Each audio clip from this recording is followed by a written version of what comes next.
Last year, my team generated over 4,500 leads that led to us ending the year at $185 million in sales volume and over $4.5 million in revenue. Now in this video, I'm gonna break down how you can make a content flywheel to increase your business. And we're gonna talk about how you can convert, nurture, and generate leads through content. Now, how I'm gonna talk through this is probably very different than how you might think or how you might have heard in the past. I'm gonna talk through the lens that I went through making content, started making content several years ago, and I have a lot of lessons in here and it's not what you think. Now, before I dive into it, I wanna start with the showing, not telling concept. In my business, I didn't realize I was doing this at first, and then I heard a lot of content creators talking, or I should say business owners, talking about showing people what it looks like to work with you versus telling people what it looks like to work with you.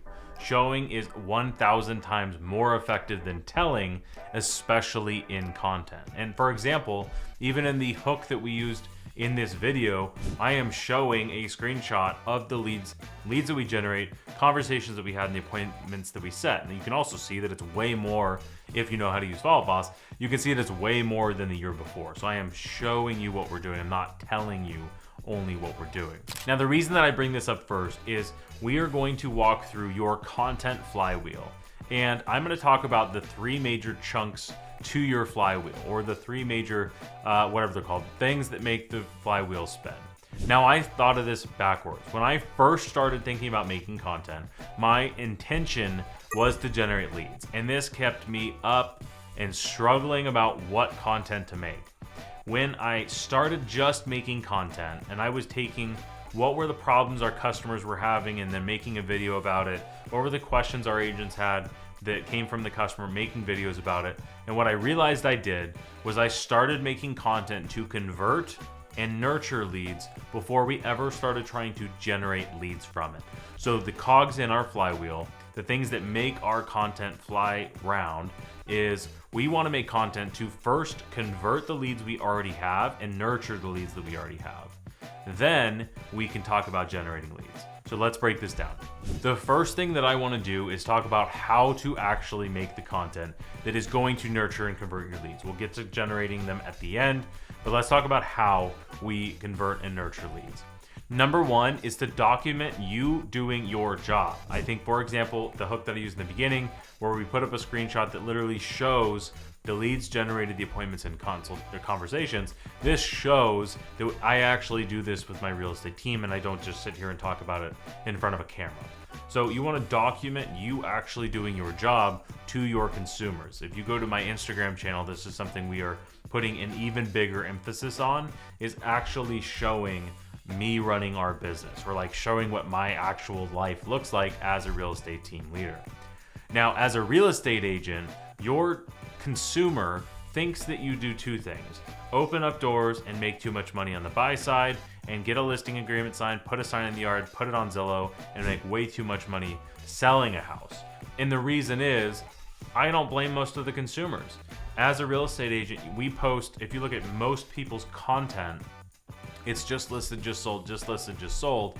And especially over the last handful of years, 2020 to 23, it was this home sold in 4 hours for $1 million over the asking price. It's like, well, how hard did you really work if it sold in 4 hours? When in reality, the consumer didn't hear about the 20 hours you took on making a comp market analysis, the time that you putting the home actually on the market or prepping the home for photography, the videos that you took, the reverse prospecting that you did, telling other agents about it, the broker preview, the open houses and showing up and following a sales process for every single, all of these other things we don't talk about at all. We just talk about just listed, just sold. There's no wonder the consumer has such a blurred vision of what real estate agents actually do, is because we don't tell them at all. So if you show them what you're actually doing, now here's some tactical do this, is if you have a seller or a homeowner that's asking for their home's value, you can just send them a CMA and then they get the CMA and they might look at it.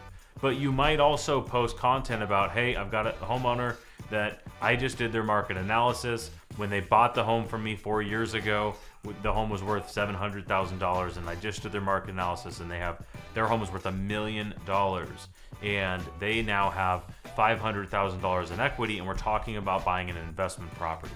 Here's how I go through and do a market analysis for my customers. If you want one, let me know and I'll put it together for you, right? Like that would be a very compelling piece of content that shows what you're doing, not telling. Now that might be social media type of content, whereas on a YouTube video, you might make something like, here is what I do for all of my past clients, or better, maybe hook would be, for all of my past clients, I put together a home every 6 months, a equity review, so they know exactly what their home's worth. They know anything that's important going on in their local marketplace. And we talk about any future home plans. We do this every 6 months. Here's exactly how I do it. And you might break down your 8-step process to putting together a CMA. And then here is where this becomes magic, is you can use that content to show your followers or your audience, whatever, that you actually do your job, which is way more than most agents do. And you're going to show them that you're actually doing your job, but you're also showing them stuff they've never seen from other real estate agents. Most real estate agents will post home tours and just listed, just sold. And that's like somebody that just barely posts anything. Or I should say, like, that's way beyond what most agents post, is my point. So the more you can document of doing your job, the better. Pro tip here, this might actually make you do more for your clients than you already do. Here's another example that I think crushes, is you have a buyer, you have them signed up on a buyer broker agreement, and you have them fully underwritten, approved, ready to go. And they are desperate to find a house in a particular area. You might door knock, you might cold call, you might be writing letters to that neighborhood. Show that work. You might show your dialer and say, hey, I just made 587 phone calls for my client that's desperate to live in this neighborhood. Does your real estate agent do this for you? Or do you have a neighborhood you want me to call for you? And when somebody says yes to that, one, that's a lead in the first place. But two, you are showing that you go way above and beyond for your client. I knew when I was working with a real estate agent way before I got in the business, there is a 0% chance I thought he was doing any of these things. Was he? I doubt it. But he could have been, but I wouldn't know about it as a consumer. So on social, you don't necessarily have to tell them one-to-one, but you might be showing hundreds of people. And God forbid your reel or your short or your TikTok gets 500 views. 500 people see you going way above and beyond the average real estate agent is a huge bonus. Again, make that a YouTube video. Here's what I do for all my clients that are fully underwritten and exclusive buyer agreement signed. I go in and I make 1,000 calls per week. I send 100 mailers per week. I do blah, blah, blah, right? Here's my I find you off-market property process. Again, you're showing and nurturing and converting leads in your database by doing what you're actually already doing on a day-to-day basis. You're documenting what you're doing. So that's step number one, is to document you doing your job. There's 100 other examples that I can give there, but that's the takeaway, documenting what you're doing as a job. Now, number two is where you answer the most commonly asked questions that you get from your consumers. So for example, I still do this to this day. I carry around a notebook with me all the time. And in here, I would always have, here's kind of a pro tip, towards the beginning of the book, first, maybe second, or the last page, whatever, you will write down all of the most commonly asked questions that you're getting from your consumers. That is content. If somebody calls me and says, hey, Christian, I'm just wondering, the Fed dropped rates today. What does that actually mean? Got it. Great question. Answer it. Piece of content. Even better, especially if you're a newer agent or you're learning about a lot of different stuff all of a sudden, is if you don't know the answer to it, that's even better, because then you're going to have to do some homework and make content of you doing the homework. I got this question from a consumer. I'm doing research. I'm doing whatever. Like, again, documenting you doing your job is a huge one. But answering the most commonly asked questions is just easy, because literally our job is problem solving over and over and over. A consumer has a problem, we present a solution, that solution brings up another problem, we bring up another solution, and this just literally continues over and over and over until they either make a transaction or they don't. So we get questions all the time. And if you batch shoot your content, you might have 50 questions that you had throughout the week or throughout the month that you can then go in and make content on. So that is my number one easiest way to eliminate I don't know what content to make is literally just answer the questions you're getting. But you're gonna have to be diligent, and if you're old like me, kind of joking, you can use a handwritten folder, or you can just put in notes and make a checklist on your iPhone app, whatever you want to do. But document the questions that you get and then make content answering those questions. Another good, really solid long form video you could put on YouTube would be, here are the 15 most commonly asked questions by my clients with all my answers. So imagine if you just met a new prospect and you sent them a video that was maybe 10 minutes of you breaking through, hey, here's the 15 most commonly asked questions. Here's the YouTube video. If you don't like being on video, write them out. Write the, hey, questions. What is your fee? Answer. Question. What are the different types of pre-approvals? Answer. Like, you could make that a PDF, you could make that an email, you can make it an infographic, right? There's a lot of different things you can do to make content. Don't overwhelm yourself if you're only good at making short form content. Text your clients a link to your reel. Maybe they follow you, God forbid, or text your clients a link to your YouTube video, or text your clients a link to your blog if you have that, right? Whatever it is, don't overcomplicate this. Use the content that you're making to convert and nurture the leads you already have. What's gonna happen, we're getting here in a second, is you're going to get much better at making content much faster, because it's gonna be very easy to know what to talk about, and you're just gonna literally be showing what you're already doing. Okay, so number one, we talked about documenting what you're already doing. Number two is we talked about answering the most frequently asked questions. Number three is explaining your process. This is a huge unlock that I've had in the last, 18 months or so, is literally just breaking down and simplifying what you actually do. Huge pro tip, name it, right? So when I first started trying to train agents on what I was doing to sell houses at a high level or convert at a really high level, I was like, okay, there's these 800 things that I do. And I have since then shrunk this down into the closer framework, which if you're new to my channel, this is one of the most popular trainings I do. This is question-based selling, curiosity-based framework. It's a sales question framework, how to have conversations with clients that leads you to setting next steps. So I would say I taught closer framework, and then I condensed my entire sales process down into 3 steps. Do a better job at meeting them after you set an appointment. Win at the job interview by following closer framework. And number 3 is set crystal clear next steps, which leads into our buyer strategy session. Now I'm talking on the agent facing side, but on the consumer facing side, go to our website, go to onyxhomes.com/buy, and it's not homes for sale, it's our buyer strategy session. We talk about 3 major things. We talk about what our clients are doing to take advantage of the market, how we keep them protected. We talk about how we get them the best deal possible. So we named our process on the buy side a buyer strategy session, right? On the selling side, we have all different things. But my point is explain your actual process. So this is where you will show how you actually do things versus telling people about it. Now, if you are anything like me, you're gonna find that one, this is hard to make content. If you're not already making content, you're gonna find that making content is difficult. But it's not that hard, and you're gonna get better at it over time. If you look back to my very first videos, they are abysmal. They have no views, but the views that they did get were people that I was nurturing and trying to convert at the time. I thought I was making content to generate leads, and then what I realized was the content that I was making, I was sending to customers. They were watching that and they were coming back asking for more of the expertise.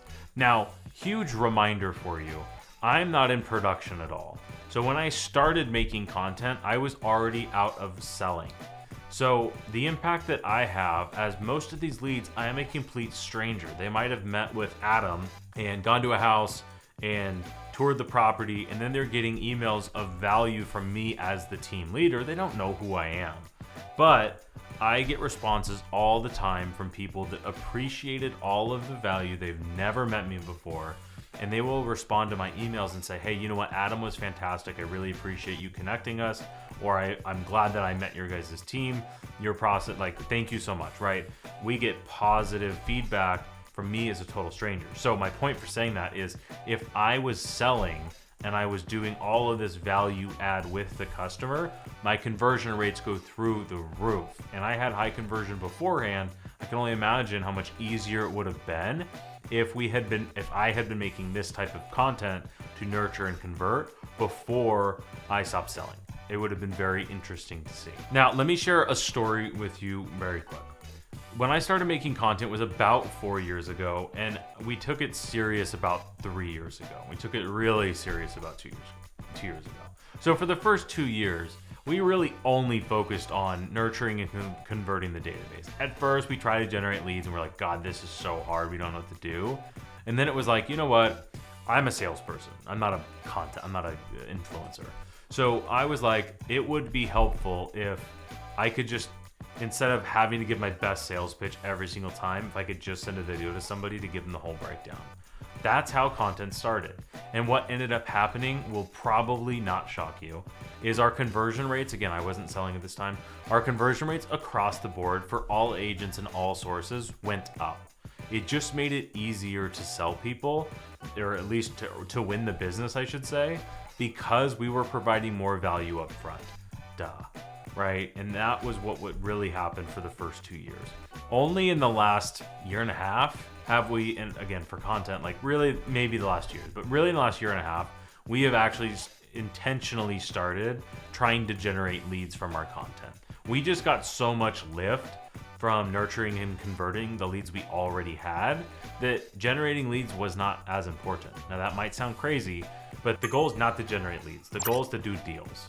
So if you're able to do more deals with the leads you already have, you've already invested time or money in, it's just as good as generating new business.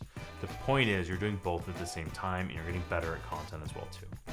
Now, let me share with you the two different types of content. Now that you're doing deals, let's kind of fast forward a little bit. Let's say you're not making content at all. You're watching this video and you're saying, okay, Christian, I'm going to work on my flywheel. I'm going to focus on nurturing and converting. You will do more deals. You will make more money. And what will happen is you are now going to be able to show real proof. And if you're already doing deals, you can do this now. If you start doing deals, you are able to show proof that you know what you're doing. Proof of what it looks like to work with you. This is in the form of what I call case studies. So for example, if I wanted to show proof that we know what we're doing, instead of saying, hey, I promise I know what I'm doing, I promise you're in good hands, you can say, hey, Sally, here is a case study from a client we just helped last week. And that might say, for example, here's a quick story of, and this could be video, written, everything, right? Here's a quick story of how a buyer that found us on YouTube saved over $100,000 because they went through our buyer strategy session and followed our advice. They were able to beat up multiple offers, even though we weren't the highest price. They were able to get the house $65,000 below the highest price, and they're $100,000 below the appraised value. All this because they were comfortable and confident after going through our home buyer strategy session. If you want to sign up for yours, let me know. Just wanted to share a cool story. Whatever. That piece of content is on all socials. It's on all everythings. Copy and paste the 5-star review, right? All of those different things lead to, wow, Christian's not just telling me how wonderful it is. He's literally showing me this is the house they bought. This was the maybe the discount off list price. Doesn't work for this example, but you get the point.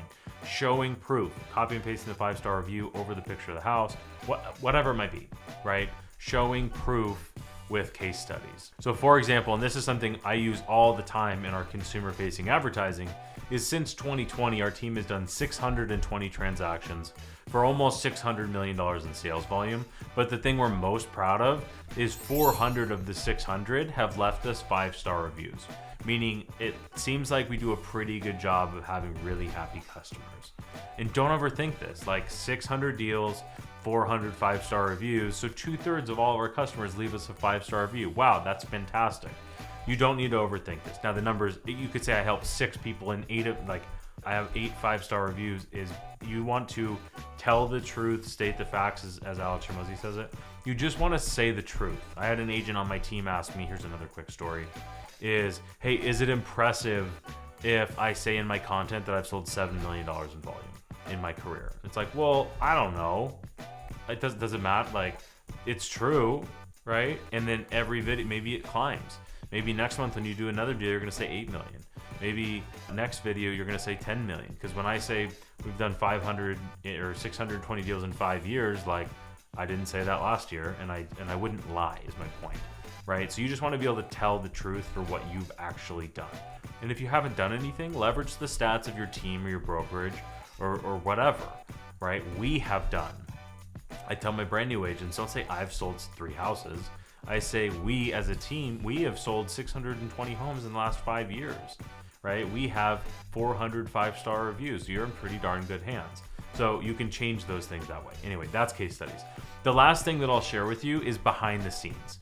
Now, this is harder for sure. I struggle with this, and I mentioned at the beginning of the video on my Instagram, we're really trying to make a better emphasis on this, of literally showing behind the scenes of doing the work.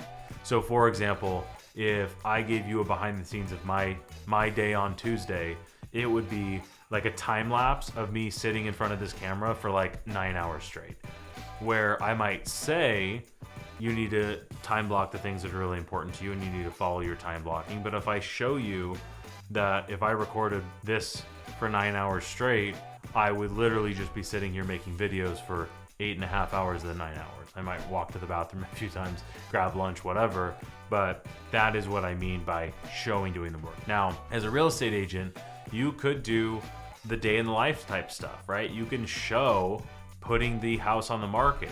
Every single time a listing goes on the market, 99.99% of the time, there is a massive opportunity of content wasted. Is what actually happened to put the damn house on the market. I promise you, you didn't just show up with the listing contract and a for sale sign, get the thing signed, put the sign in the yard, photography, and it was all just done. No, there was work that had to be done. You had to coach the client up on what stuff to remove from the house, or what wall to paint, or the carpet to replace. Which color do we choose? Maybe you're at Home Depot. And then you had to show up on photo shoot day, and instead of just, texting or scrolling through TikTok or Instagram, show up behind the scenes with the photos going on the market. The listing video, like have somebody else there filming you getting filmed doing the listing video. If you're not doing listing videos, a whole nother conversation. Making the brochures, making the print marketing, making the advertising campaign, picking what mailers to send, like all of these different things are wasted content opportunities. So just be intentional with the things that you're doing, but at the end of the day, it goes back to number one, which is just show the work that you're doing. And if that sounds like, gosh, if you showed everything you did, would they be impressed? And if they're not, like, maybe we need to do a little bit more. I don't know your business, but I know that if I documented everything that I did in a day, most people would be surprised. And I don't mean that by me being impressive whatsoever. I just mean even my agents on my team literally have no idea what I do other than the team meeting that they watch me in and the trainings. I mean, outside of that, they know when I post videos, they know that I make videos. They have probably no idea that it's 9 hours every Tuesday. And Monday is all day filming or writing out the scripts and everything. So showing the behind the scenes of doing what you're doing is something that is a huge pro tip. All right, now the last part of this flywheel. So we talked a lot here about starting your content with the intention of converting and nurturing leads that you already have or are generating from other sources. Now here's the reality of generating leads through your content. You're gonna generate leads just by doing everything we just talked about. However, when you start to intentionally generate leads, you're going to have a little bit of a different mindset around the content that you're making. So you should know in your mind, what is the goal of this content? Is this goal value? Is this goal for people to register for something? So for example, if I wanted this video to be a lead generation video for me, which it's not. This video is here's some value for you. But if I wanted it to be a lead generation for me, I would say something like, if you want our entire framework on how we generate YouTube videos in an organic channel, go to onyxhomes.com/school, and the entire training on how to generate a YouTube channel that makes organic content is inside. Or earlier I talked about the closer framework and the sales process and all that stuff that helped me generate $1 million in GCI just my first 2 years. I share that entire sales masterclass in our free community, onyxhomes.com/school. If I wanted to make it a lead generation topic, I would have positioned it more towards go register and do those things. Now, if you want to, you absolutely can. My point is, This video is value, which is why I'm giving a call to action in the last 30 seconds. Now, if you like this video on how to make content to convert and nurture, you're gonna love this next video that I made on how to build that organic YouTube channel. It's right here, it's for free, you don't have to opt into anything. But if you wanna be in our community, go to onyxhomes.com/school with a K. It's in the description, all that stuff. If you like this video, thumbs up, subscribe to the channel, and I'll see you in the next one.